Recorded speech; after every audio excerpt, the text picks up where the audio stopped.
નમસ્કાર દોસ્તો, વિડીયોમાં ફરી એક વખત તમારું સ્વાગત કરું છું. વિડીયોને ખૂબ શેર કરજો, દરેક લોકો સુધી આ વિડીયો પહોંચે.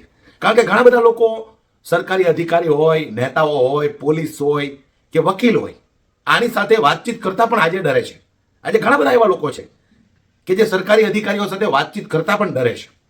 ત્યારે એક વાત હું ચોક્કસથી કહીશ કે આમ આદમી પાર્ટીમાં જો તમે એક વખત જોડાઈ ગયા, આમ આદમી પાર્ટીની સાથે તમે જોડાઈ ગયા, તો આ તમામ પ્રકારનો ડર તમારા અંદરથી વહી જશે. ખરેખર તમામ પ્રકારનો ડર તમારા અંદરથી વહી જશે. વિડીયોને ખૂબ શેર કરજો. હું તમને જે વિડીયો બતાવવાનો છું એ વિડીયો પણ પૂરેપૂરો ધ્યાનથી જોજો તમે. આમ આદમી પાર્ટી સુરત શહેરના લોકસભાના ઇન્ચાર્જ રજની વાઘાણી આજે ફાયર કહેવાય છે. સુરત શહેરની અંદર ફાયર કહેવાય છે.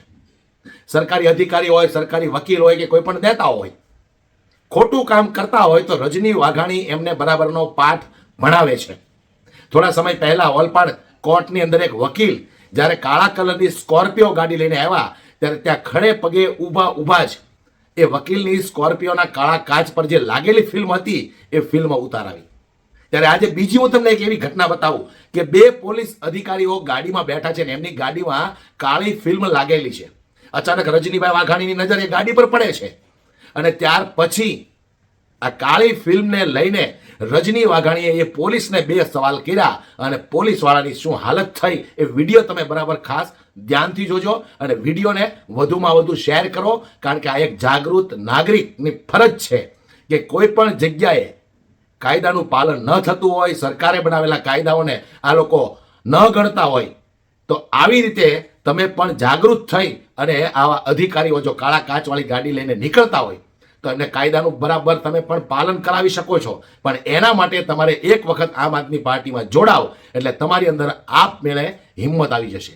જુઓ દોસ્તો, તમે આ રજની વાઘાણી ફરી એક વખત જ્યારે ફાયર થયા અને પોલીસવાળાએ પોતાની ગાડી પર લાગેલી કાળી ફિલ્મ હતી એને શું કર્યું. આ ગાડીની અંદર જે ભાઈ બેઠા છે, ભાઈનો મારે તમને ચહેરો બતાવો છે, જરાક બતાવજો ભાઈને.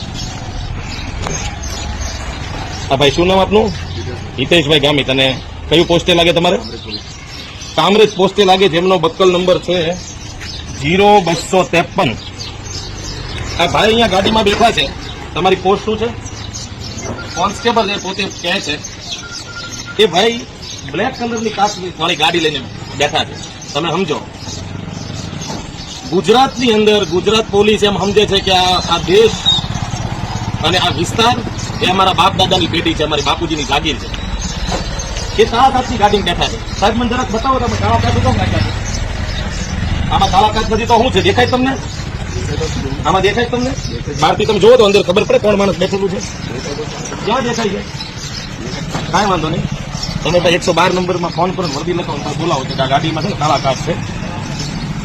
એટલે સામાન્ય માણસ અહીંયા ઉપવાસ ઉપર બેઠો છે તો પોલીસ વાળા કાળા કાચ વાળી ગાડીમાં બેઠા છે. આ પાછળથી તમે બતાવો, આ પાછળનો ભાગ બતાવો. આ જુઓ, આમાં ખબર ન પડે કે આ ગાડીમાં શું કર્યું છે. આમાં ત્યાં ભાઈ ઉતર્યા. બીજા શું નામ તમારું? મયુરભાઈ રણછોડભાઈ પરમાર. આ ગાડીમાં ત્યાં બંને પોલીસ વાળા મિત્રો ઉતર્યા છે. એ પોલીસને એમ લાગે છે કે ગાડીમાં કાળા કાચ અમારે રખાય, કારણ કે કાયદો ખિસ્સામાં ઘાલી નાટા મારે છે આ લોકો. એને એમ લાગે છે કાયદો એમના બાપુજીની પેઢી છે, એમને કાયદો કઈ લાગે વળગે નહીં. હું તમને એક બીજી ગાડી બતાવું. આ એક ગાડી મેં તમને બતાવ્યા, એના કાચ બિલકુલ કાળા છે, અંદર દેખાતું નથી. હું તમને બીજી ગાડી બતાવ્યા, સામાન્ય વ્યક્તિની ગાડી પડી. જો કાળા કાચ જોવો તો કેવું હોય? તો આવું આમાંથી સીધું જોઈ શકાય અંદર શું છે. આ પાછળના ગ્લાસમાંથી જોઈ શકાય, દેખાય. આ ગાડીની અંદર આરામથી જોઈ શકાય. જરા નજીકથી વિડીયો બતાવજો. અને આ બીજી ગાડી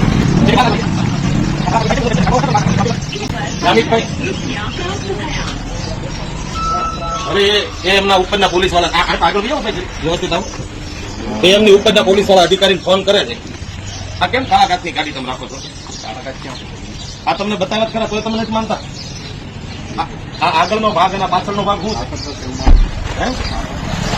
પાછળ છે કાળો કાચ, એ માનો છો તમે? તો રાખવો જોઈએ. તો તમે પોલીસ વાળા કાળા કાચની ગાડીઓ રાખશો તો સામાન્ય જનતાને તમે શું કહેશો? તમે અત્યારે અહીંયા બેઠા છો કારણ કે અમે આમ આદમી પાર્ટી વાળા ઉપવાસ ઉપર બેઠા છે. તમે કાળા કાચની ગાડીમાં એટલા માટે બેઠા છો દુનિયાને ખબર ન પડી જાય. ક્યાં દેખાય? તમે પોતે કબૂલો છો પાછળ કાળો કાચ છે, તમને કબૂલતા તો હું કરવા પાછળ રાખો છો? આપણે કાળો કાચ ક્યાં રાખવાનો ભલા માણસ? તમે પોલીસ અધિકારીઓ છો. તમારી જેવા સજ્જન માણસો કાળા કાચની ગાડીઓમાં તમારે સામાન્ય લોકો કેવી રીતે કાયદાનું પાલન કરશે?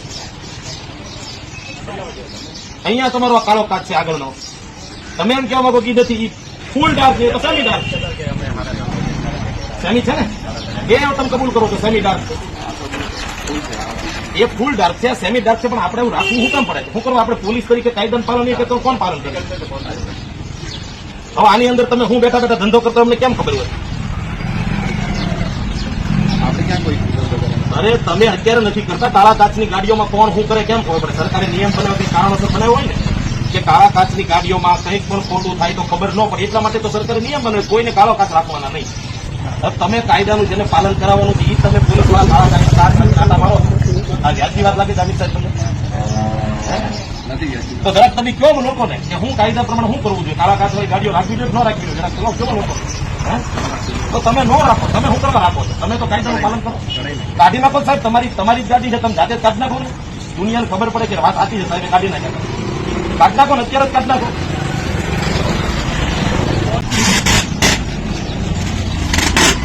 કાઢી નાખો,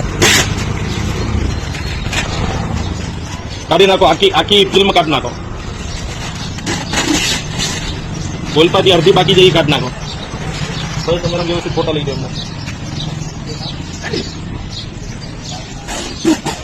ઓલો પાછળનો કાચ છે એ કાઢી નાખો સાહેબ, પરમાર સાહેબ એનું કાઢી નાખો.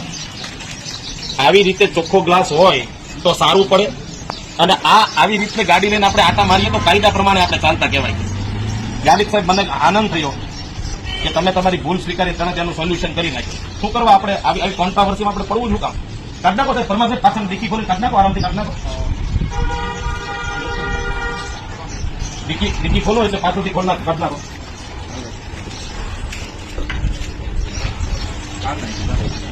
કાઢી નાખો, આરામથી કાઢી નાખો.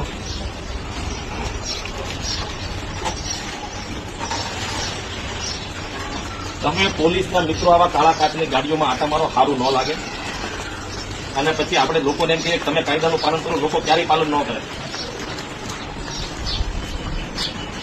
આ તામરેજ પોલીસ સ્ટેશનના કોન્સ્ટેબલ છે, આ અત્યારે પરમારભાઈ છે. શું નામ હતું તમારું? મયુરભાઈ રણછોડભાઈ પરમાર છે, અને પેલા ભાઈ છે એનું નામ શું હતું? હિતેશભાઈ ગામી. તમે કોન્સ્ટેબલ છો? બંને કોન્સ્ટેબલ છે અને કામરેજ પોલીસ સ્ટેશનમાં છે. અત્યારે એમની પોતાની આ ગાડીની અંદર લાગેલી બ્લેક ફિલ્મ એ જાતે દૂર કરી રહ્યા છે. હું તો એટલું જ કહેવા માંગુ છું કે બ્લેક ફિલ્મ વાળી ગાડીઓ પોલીસને, સરકારી વકીલોને, ભારતીય જનતા પાર્ટીના ચૂંટાયેલા પદાધિકારીઓના દીકરાઓને આ બધાને હુકામ રાખવી જોઈએ? રાખવી જ ન જોઈએ. કાયદાનું પાલન કરવાની ફરજ તો સરકારથી શરૂઆત થાય. સરકાર એટલે કે ચૂંટાયેલા વ્યક્તિ, એની પાર્ટીના પદાધિકારીઓ, એમની સરકાર, એમની પોલીસ, એમના અધિકારીઓ, એમને તો પેલું કાયદાનું પાલન કરવાનું. અને એ કાયદાનું પાલન ન કરે તો દુનિયા કેવી રીતે કરવાની? આ પોલીસવાળા સામાન્ય માણસો ઉપર પોતાનો દંડો ચલાવતા હોય, કાયદાનો પાવર બતાવતા હોય, કાયદામાં તો એ નથી માનતા.